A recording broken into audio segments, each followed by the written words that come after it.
Com a graça e com a paz do Senhor Jesus, eu quero saudar cada um de vocês, meus amados irmãos, meus ouvintes, neste momento de adoração. Nós aqui já tivemos um momento atrás de cantarmos, de orarmos, de bendizermos ao Senhor, com a nossa equipe de louvor, com a participação de todos, participações especiais, e isso foi uma bênção para as nossas vidas. Agradecemos a Deus pela vida dos aniversariantes, agradecemos ao Senhor pelas vitórias, das respostas de oração que nós tivemos essa semana, de vidas que nós colocamos na presença dEle, e o Senhor tem ouvido as nossas orações. Mas nós ainda precisamos muito dEle. E aqui nós queremos abrir os nossos corações neste momento e dar ouvidos à voz do Espírito, aquilo que Ele deseja falar aos nossos corações, para nos fortalecer, para nos estimular, para avivar as nossas vidas e fazer com que esses tempos que temos que passar não sejam tempos extremamente penosos, mas sejam tempos de aprendizado e de crescimento para as nossas vidas. Então eu quero agora convidá-los a abrir o seu coração enquanto eu abro a palavra de Deus para expor ao coração de cada um de vocês. É o texto que eu trago para a nossa reflexão, que está em Abacuque capítulo 3, versículo 2, que diz assim: Eu ouvi, Senhor, a tua palavra e muito temi. Aviva, Senhor, a tua obra no meio dos anos. No meio dos anos, faça com que a tua obra se torne conhecida. Na tua ira, lembra-te também da tua misericórdia. Esse texto é falado pelo profeta Abacuque num contexto em que ele estava pedindo ao Senhor por um reavivamento espiritual no meio do povo de Deus. Ele estava clamando ao Senhor para que despertasse o coração dos seus filhos, do povo de Judá, uma fé verdadeira, uma vida cristã, uma vida de devoção verdadeira, uma vida plena verdadeira. Buscar da parte do Senhor uma renovação espiritual para que o povo retornasse ao primeiro amor, retornasse a uma vida de santidade, de consagração, de integridade diante do Senhor. Então ele está dizendo: aviva, Senhor, a tua obra no meio dos anos. Ou em outras palavras, chacoalha, Senhor, este povo para que eles acordem, para que a espiritualidade deles volte a ser ativa. Chacoalha, Senhor, os teus fiéis que frequentam a tua casa, que frequentam o teu templo, que frequentam o teu culto, mas que se esquecem que são compromissados com o Senhor fora da igreja. Chacoalha, Senhor, estes crentes que buscam as tuas bênçãos, mas que não se fazem bênção nas tuas mãos em favor dos outros, de outras pessoas. Chacoalha, Senhor, esses adoradores que já não conseguem mais adorar em espírito e em verdade. Chacoalha, Senhor, a vida desses ofertantes que buscam prosperidade, mas não aplicam bem os recursos que o Senhor tem confiado em suas mãos. Chacoalha, Senhor, a vida dos teus filhos, que muitas vezes não medem as palavras e que falam com aspereza e que ferem as pessoas. Muda o coração dessa gente, muda o coração desse povo, meu Pai.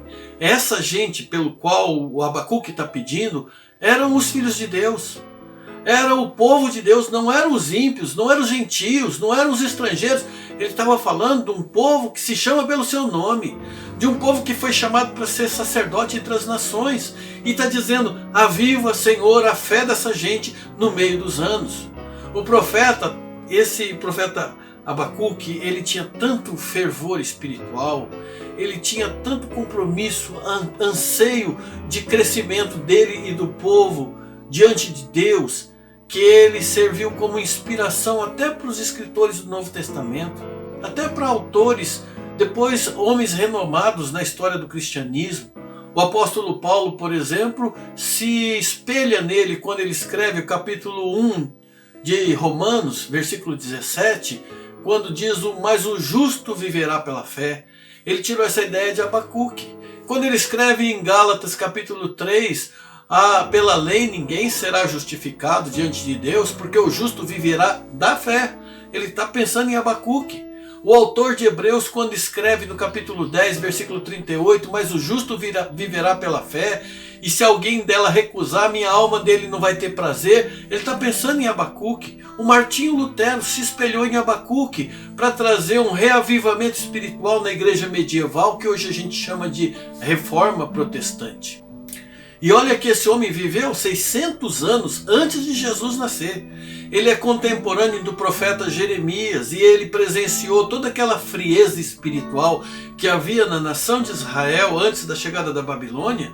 E ele vê que o profeta passou por muitos e muitos anos tentando mudar o coração daquele povo e ainda assim não conseguiu, mas o Abacuque não desistiu de pedir por um avivamento para o coração do povo de Deus. Ele continua buscando.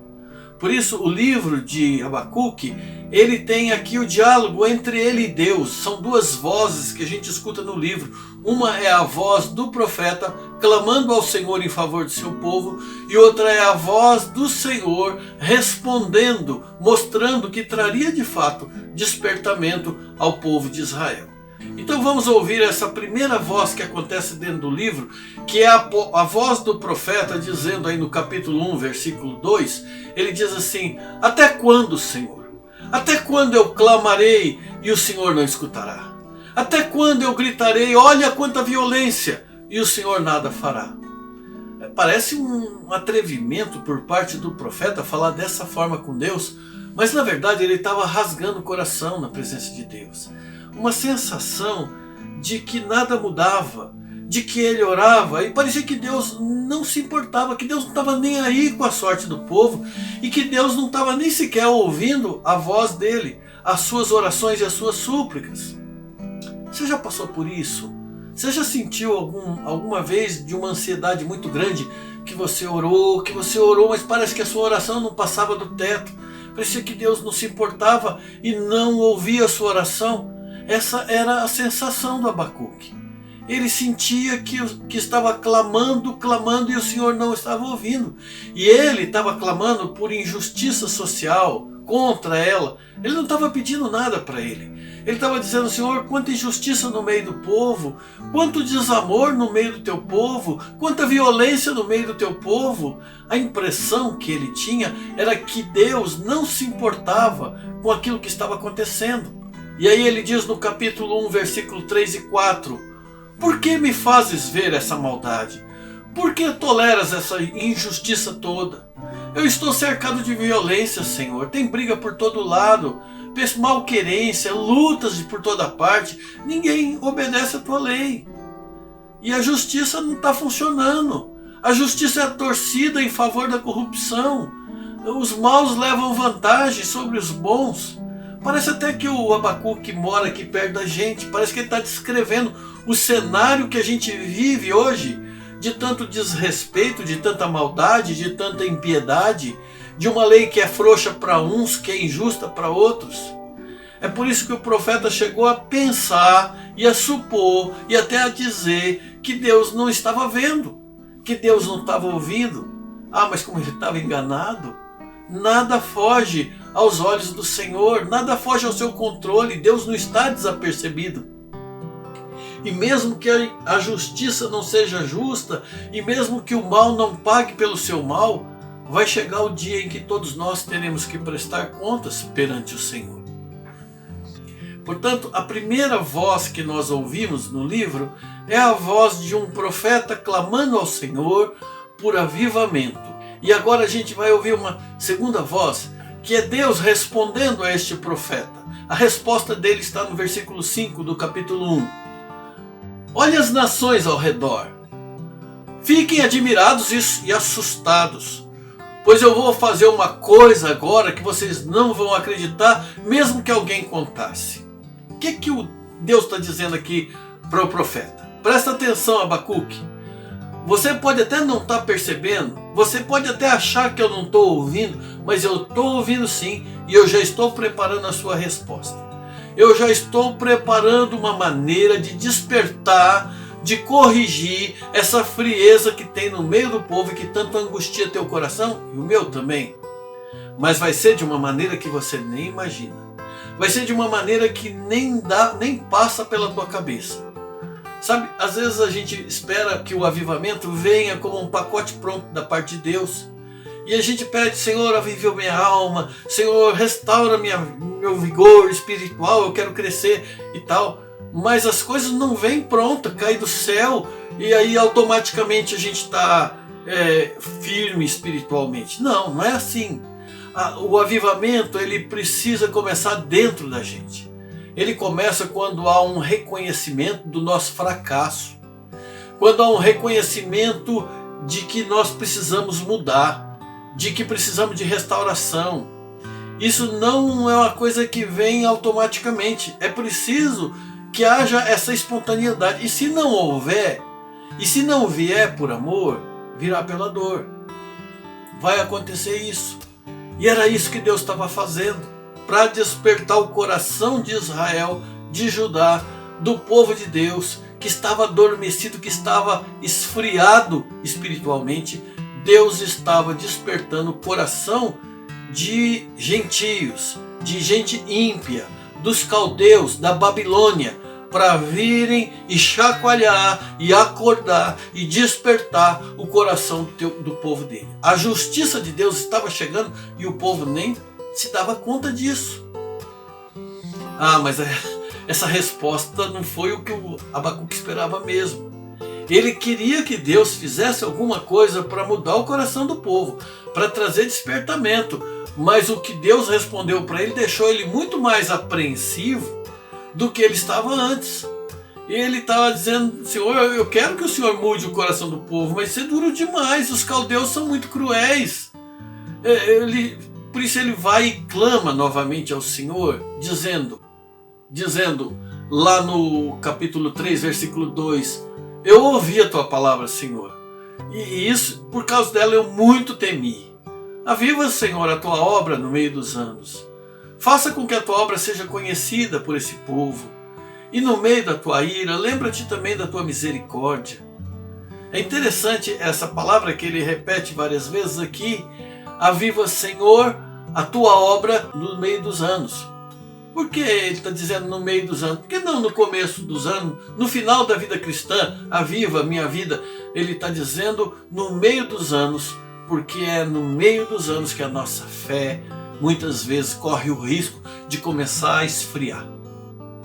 Depois de muitos anos da experiência cristã, muitos começam a esfriar. É no meio dos anos que muitos vão deixando de orar, muitos vão deixando de buscar o Senhor, que muitos vão deixando de ler as Escrituras, a palavra de Deus, vão deixando de congregar, vão deixando de testemunhar a sua fé. É no meio dos anos que muitos se tornam sonolentos, que se tornam desanimados, que perdem o fervor. É no meio dos anos que as pessoas deixam de alimentar a candeia, o azeite do Espírito na sua vida, e a sua chama começa a apagar e deixa de esperar, como aquelas virgens doidas que não abasteceram a sua candeia, que deixaram de esperar, que se esqueceram que o Senhor está prestes a voltar e que em qualquer momento Ele pode chegar. No início dos anos não era assim. No início dos anos da nossa caminhada cristã, havia tanto azeite dentro de nós, havia tanta unção, havia tanto desejo de servir, de conhecer, de adorar, de estudar a palavra, de participar de programações da igreja, de participar de campanhas evangelísticas, de levar a palavra àqueles que precisavam, de socorrer o aflito e o necessitado, de ter mais conhecimento de Deus, de ter mais conhecimento e experiências com Deus. Mas aí foi passando os anos, e no meio dos anos acabaram que muitos foram se esfriando. Acabou que muitos foram perdendo o seu fervor e foram deixando de orar, e foram deixando de lado o zelo cristão, e muitos voltaram até a praticar coisas que já tinham abandonado antes.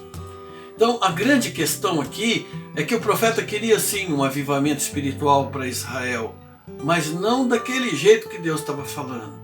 Ele queria de uma outra maneira. Então ele pede novamente ao Senhor: aviva, Senhor, a tua obra no meio dos anos. Mas isso não é para nós não, né, pastor? Isso é para aquele povo era rebelde mesmo, os judeus, o povo rebelde. Nós não, nós somos tementes a Deus. Olha aí, nossa igreja tem 63 anos, domingo que vem vai fazer 63 anos, irmãos, domingo que vem nossa igreja faz 63 anos. 63 anos de quantas bênçãos, quantas vidas já passaram por aqui, olha quantas coisas nós já fizemos, Senhor, e nós fizemos mesmo. e nós temos muitas vidas para mostrar ao Senhor que foram salvas através do ministério dessa igreja. E muitos vocacionados foram preparados para o ministério e estão servindo e ganhando vidas graças ao amor, à oração e às ofertas dos irmãos. E vocês, durante esse tempo todo, se mantiveram fiéis à sã doutrina. E mesmo quando passaram por momentos difíceis, como a igreja passou de fato, vocês se mantiveram firmes, não se deixaram enganar, não se deixaram corromper, não se afastaram, e isso é bom. E eu tenho certeza absoluta que no tempo certo o Senhor saberá recompensar a igreja pelo bem que praticou. Mas nem por isso a gente deveria deixar de ouvir a advertência do Senhor, conforme Ele deu para a igreja de Éfeso. A igreja de Éfeso era uma excelente igreja, mas quando ele escreve no Apocalipse, ele diz o seguinte: eu sei o que vocês têm feito. Eu sei que trabalharam muito e que vocês aguentaram o sofrimento com paciência. Eu sei que vocês não podem suportar pessoas más. Sei que vocês colocaram à prova aqueles que dizem que são pastores e não são. Eu sei que vocês descobriram que eles são mentirosos. Vocês aguentaram a situação com paciência e sofreram por minha causa sem desanimarem. Porém, eu tenho uma coisa contra vocês. É que agora vocês já não me amam mais como amavam no princípio. Vocês perderam aquele primeiro amor, então lembre-se, veja onde foi que caíram, arrependa dos seus pecados e façam o que vocês faziam no princípio. Senão eu virei e removerei o seu candeeiro do lugar. É como se ele dissesse: eu vou apagar a luz dessa igreja. Essa igreja já brilhou muito. Mas se não restaurar o primeiro amor, se não restaurar o fervor, se não restaurar a fé, se não restaurar o compromisso, eu virei e removerei do seu lugar. Meus irmãos, essa palavra é para nós. Essa palavra é para mim e é para você. É para nós despertarmos no meio dos anos. Eu e você precisamos nos aproximar mais de Deus, como a gente fazia antes. Eu e você precisamos reacender essa chama da nossa espiritualidade que anda meio apagado, colocar mais azeite, colocar mais unção, porque dias difíceis virão pela frente. Assim como dias difíceis viriam para aquele povo e a maneira como Deus iria usar aquelas tribulações para acordar o povo, Deus também vai usar de tribulações para nos acordar. Dias difíceis vêm pela frente e nós temos que estar com nossos corações preparados, com a nossa vida preparada, para que haja restauração nas nossas vidas, para que a gente tenha um coração aprovado. Então, irmão e irmã, prepara seu coração. Não pense que vai ser mais fácil ser crente daqui para frente. Depois dessa pandemia, agora tem internet, tem WhatsApp, tem Zoom, tem isso, tem... Não vai ser mais fácil. Cada dia vai ser mais difícil para aqueles que querem viver a vida cristã de uma forma autêntica. Haverá tribulação, haverá perseguição. Mas se você tiver com a sua vida em paz com Deus, se você buscar um avivamento para o seu coração, se você buscar a unção do Espírito Santo na sua vida, cada uma desses problemas e dessas tribulações que ainda virão, elas vão fortalecer ainda mais a sua fé. O Abacuque agora sabia que teria que passar por problemas. Teria que passar por um período difícil de guerra, de opressão. Ele sabia que Judá seria destruída como casas e tudo, e seriam levados para o cativeiro. Mas nem isso tirou dele a sua fé, a sua determinação, a sua perseverança, de maneira que ele chega a dizer: porque ainda que a figueira não floresça, e ainda que não haja fruto na videira, e ainda que desapareça o produto da oliveira, e ainda que os campos não produzam alimentos, e ainda que as ovelhas da malhada sejam roubadas dos currais e arrebatadas, e nos currais não haja gado, todavia eu me alegrarei no Senhor. Todavia exultarei no Deus da minha salvação. O Senhor é a minha força, e Ele fará com que os meus pés sejam como o da corça, e me levará para os lugares altos. Abacuque 3, 17 e 19.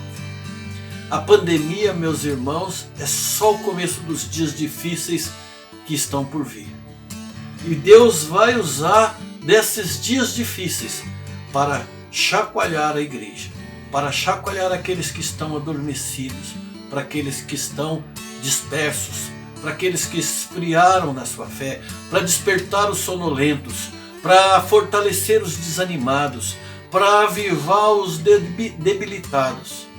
Então não deixe que essas coisas tire de você o seu fervor, tire de você o seu prazer de servir ao Senhor e te leve à mornidão espiritual. Não deixe a tua fé esfriar, não deixe de congregar, não deixe de buscar o Senhor, não deixe de aprender as Escrituras, não deixe de orar, de falar com Deus, de deixar Deus falar ao seu coração, não deixe o prazer de louvar, de adorar ao Senhor. Porque a Bíblia fala que no fim dos tempos, no fim do tempo haverá apostasia, abandono de Deus completo por parte do mundo e até por parte da igreja, por muitos por parte da igreja, mas você não precisa fazer parte dessa estatística. O Senhor chegar na terra, diz ele, haverá porventura fé na terra quando vir o Filho do Homem? Que ele encontre essa fé em você.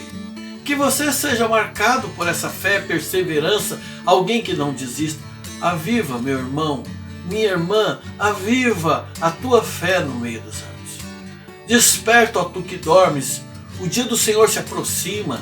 É preciso fazer o que for necessário, mudar de postura, para que a gente possa crescer, para que a gente possa se fortalecer e aguardar com expectativa pela volta de Cristo. E quando essa mudança começa a acontecer dentro de nós, o amor de Deus em nós começa a ser visto de tal maneira que nem dá para esconder. As pessoas percebem que algo diferente, radiante, espetaculoso, se é que existe essa palavra, ou espetacular, está acontecendo dentro de nós. E aí a gente começa a amar mais a família, e a gente começa a amar mais o nosso próximo, e aí a gente começa a amar mais a igreja do Senhor, e a gente começa a amar mais o Senhor da igreja, e a gente começa a ter mais prazer em servir ao Senhor de uma maneira marcante, que não dá para disfarçar, e tudo começa a mudar ao nosso redor, e a gente começa a olhar com mais amor para aqueles que estão de fora, para a gente que sente dor e a gente sente a dor do outro, e a gente não nega distribuir amor, distribuir afeto, uma palavra de ânimo para aqueles que tanto precisam. E a gente começa a lembrar que a seara do Senhor é muito grande e que os obreiros são poucos, e com isso a gente para de rejeitar a oportunidade, de dizer não às oportunidades de servir a Deus, porque nós percebemos que Jesus está prestes a voltar e que nós temos um papel a cumprir, e o Senhor tem colocado talentos nas nossas mãos e Ele espera isso de nós. Ah, meu irmão e minha irmã, aviva a tua vida, aviva a tua fé no meio dos anos, desperta para a vida, porque o dia do Senhor logo vem, o dia do Senhor está chegando, e esse é um momento oportuno para nós voltarmos ao primeiro amor, voltarmos ao nosso fervor espiritual, a buscar a unção do Espírito Santo sobre as nossas vidas, a buscar uma mudança, uma entrega total. E se você sente isso no seu coração, se o Senhor tem mexido com a tua vida, faça isso. Não adormeça. Não fique como as nécias que ficaram dormindo e esqueceram da hora da chegada do Senhor. A qualquer momento Ele virá. Certamente Ele virá. Que possamos esperar com fé e com fervor. Deus abençoe a sua vida. Deus te use de uma forma muito especial. Eu quero que você ouça esta última música e depois, então, durante a música, você pode refletir sobre as palavras que falei e no final você faz a sua oração. Deus abençoe a sua vida ricamente.